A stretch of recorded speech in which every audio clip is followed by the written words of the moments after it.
You thought the East India Company was the peak of corporate greed? You were wrong. While the British were learning how to tax a subcontinent, their older brother across the North Sea had already perfected the art of the global heist. They didn't just own land, they invented the modern corporate world. Today, we open the ledger on the VOC, the Dutch East India Company. A megacorporation so wealthy it reached an inflation-adjusted value of $7.9 trillion. But as the wealth grew, so did the body count. The audit begins now. Welcome to the audit of the VOC. For decades, the Dutch had watched the Portuguese aggressively monopolize the lucrative spice trade of the East, growing fabulously wealthy on the back of nutmeg, cloves, and pepper. Then, in 1600, they watched the British form their own East India Company. Instead of falling behind, the Dutch decided to respond by building something far larger, bolder, and infinitely more ruthless. They didn't just want a slice of the global trade pie, they wanted the entire bakery, backed by the full force of a newly forged corporate state. On March 20, 1602, the States General of the Netherlands officially granted the VOC a groundbreaking charter. It handed the company an absolute monopoly on all Dutch trade east of the Cape of Good Hope and west of the Strait of Magellan. But the government went even further, delegating sovereign state powers directly to a business: the legal right to wage aggressive war, build heavily armed fortresses, imprison enemies, and mint its own official currency. It was no longer just a trading company, it was a sovereign empire in corporate clothing. The company's structural design was revolutionary for its time. Instead of relying on a small circle of royal investors, it pioneered public stock offerings open to everyday citizens. Their very first public offering raked in an astonishing 6.5 million guilders, equivalent to over $300 million today. These shares were actively traded on the newly formed Amsterdam Stock Exchange, an institution the VOC effectively created to fuel its endless expansion. For the first time in history, ordinary people could buy a fraction of an empire and share in the profits of its plunder. The VOC's true innovation wasn't just shipping spices across oceans, it was fundamentally transforming the nature of risk and reward. It was the birth of modern capitalism in its purest, most aggressive form. But it was also the birth of institutionalized greed. Armed with a legal charter to protect its commercial interests, a company that possessed the sovereign power to wage war was about to discover a grim reality. In the pursuit of absolute monopoly, war is intensely profitable. They had engineered a system where corporate profits and military conquest were the exact same thing. The VOC had invented the modern game of global capitalism. And now, it was about to play it completely without mercy.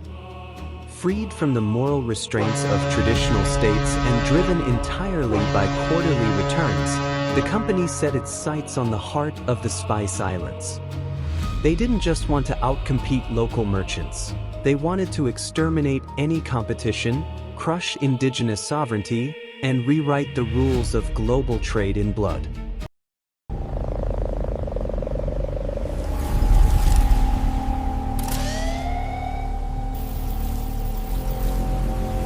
The VOC was not merely a commercial enterprise.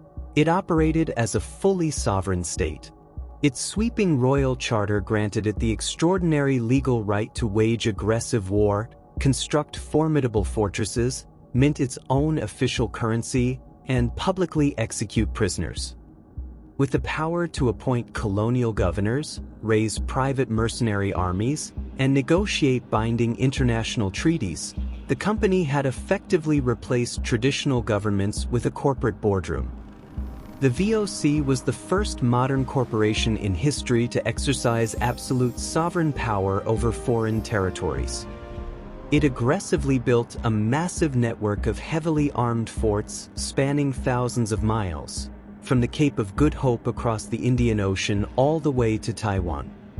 Its capital, Batavia, modern-day Jakarta, wasn't just a trading post. It was a brutal fortress city ruled entirely by company officials with iron fists, proving that corporate administration and military occupation were now one and the same. At its absolute peak, the VOC commanded over 150,000 tons of shipping capacity, eclipsing the English East India Company and the Portuguese combined. Its massive fleet of 150 armed merchant ships gave the corporation undeniable naval supremacy, granting it the terrifying power to enforce its will across every trade route from the Indian Ocean to the South China Sea. They didn't just participate in global shipping, they ruled the waves with an ironclad monopoly. The company's absolute sovereignty meant its officials held terrifying, unchecked judicial power. They could sentence people to death, executing anyone who dared to threaten their precious commercial monopoly. They could wage total war, not to defend a homeland, a culture, or a nation, but solely to protect a corporate profit margin. Human life, local law, and natural rights were treated as mere line items on a balance sheet, easily sacrificed when the bottom line demanded it. The VOC had officially become a terrifying state within a state, accountable to no higher moral authority. And it was about to wield that absolute corporate power to commit one of the most brutal genocides in the entire history of capitalism. When local populations dared to trade their own goods with anyone else, the company decided to send a message that the world would never forget. A message written in blood and ash.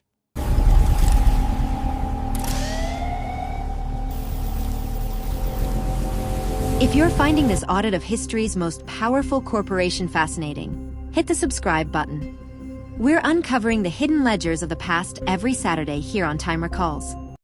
In the 17th century, the Banda Islands were the sole source of nutmeg on planet Earth. Because it was so rare and desperately sought after for its preservation and medicinal properties, nutmeg was literally worth more than gold. A single pound sold for the equivalent of a whole month's wages for a skilled artisan in Amsterdam. The staggering profit margin on this tropical spice reached an unbelievable 1,000%. It was the ultimate luxury commodity, and the VOC was determined to hold every single grain in a stranglehold. For centuries, the independent merchants and farmers of the Banda Islands had traded their native nutmeg freely across Asia and the Middle East. They were prosperous, self-governing, and fiercely independent, and they flatly refused to submit to a suffocating Dutch monopoly. In 1609, the VOC forced an unequal treaty upon them at Cannon Point, demanding exclusive rights to buy every single pound of nutmeg produced on the islands. When the Bandanese inevitably resisted this corporate tyranny, the company prepared to unleash total annihilation. In 1621, the VOC's ruthless Governor-General, Jan Pietersen Cohen, decided to make a horrific example of the Bandanese. He personally led a heavily armed force of 1,000 European soldiers and 2,500 Asian auxiliaries straight into the heart of the archipelago. They systematically burned villages to the ground, ruthlessly slaughtered anyone who resisted, and hunted down the terrified population like animals. It wasn't just a military campaign, it was an act of total extermination driven by corporate greed. The human toll of Cohen's campaign was cataclysmic.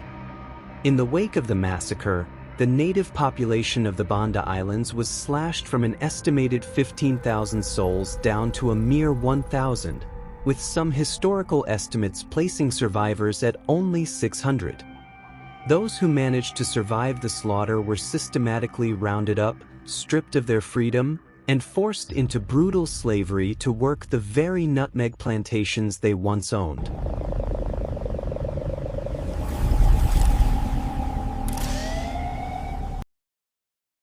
The VOC had committed outright genocide, all for a spice.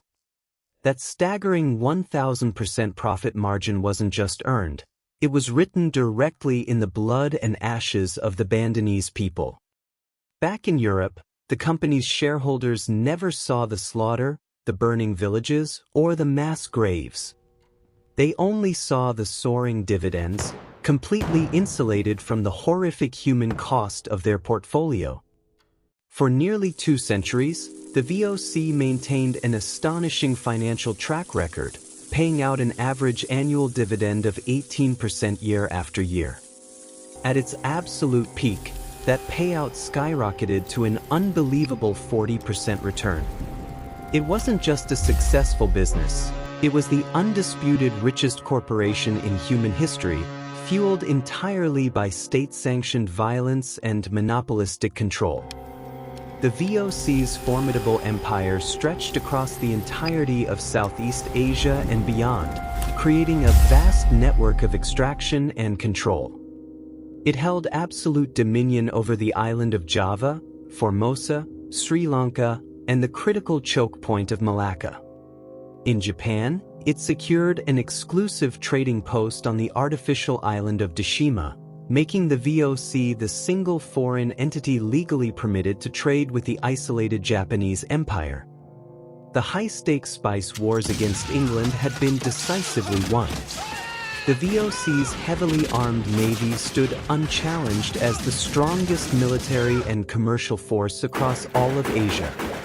With its rivals pushed aside or crushed, the company's global monopoly was absolute. Its profits were staggering, turning Amsterdam into the financial capital of the world and cementing the corporation's status as an unstoppable titan.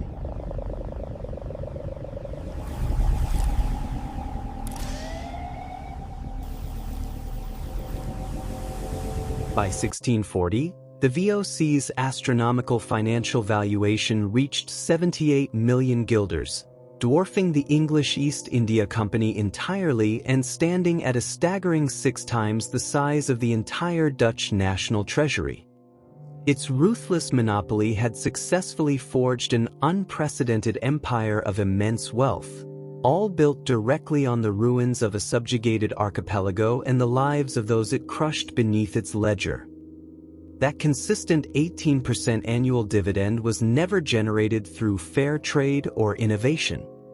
It was funded entirely by systemic, unyielding exploitation, enforced labor, crushing taxation, and the violent suppression of local economies across the region. The Indonesian archipelago was never a business partnership or a mutual exchange.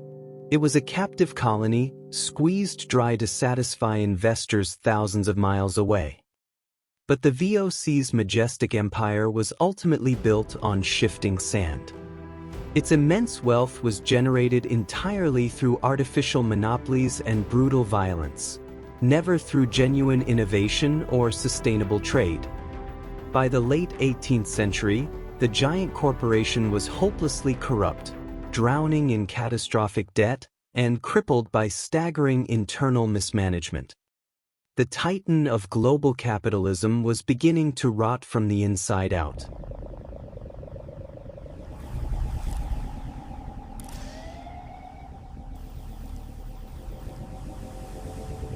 The VOC's eventual collapse wasn't triggered by clever outside competitors or shifting global tides. It was brought down entirely by its own internal rot.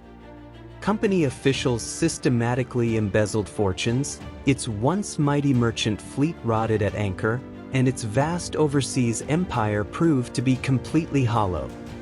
When the foundation is built on greed and plunder, it is only a matter of time before the whole structure caves in on itself. In 1799, the VOC was officially dissolved. Its remaining assets were seized by the Dutch government, and its staggering debt, amounting to 150 million guilders, was completely absorbed by the state.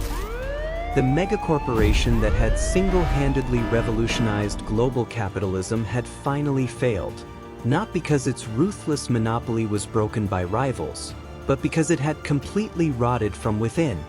The VOC's collapse was a supreme historical irony. The richest company in human history had ultimately gone bankrupt entirely because of its own unbridled greed. It had invented the modern game of global corporate power, but in doing so, it had also engineered its own inevitable ending. The Titan fell, leaving behind a blueprint of corporate empire that the world would never forget. The VOC's collapse left a vacuum that changed the world forever.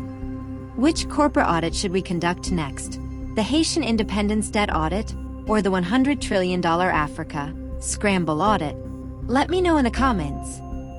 So, what is the final verdict on the VOC? They gave us the stock market, the IPO, and the very blueprint for global capitalism. But they built that blueprint on a foundation of forced monopolies and the systematic erasure of those who stood in their way.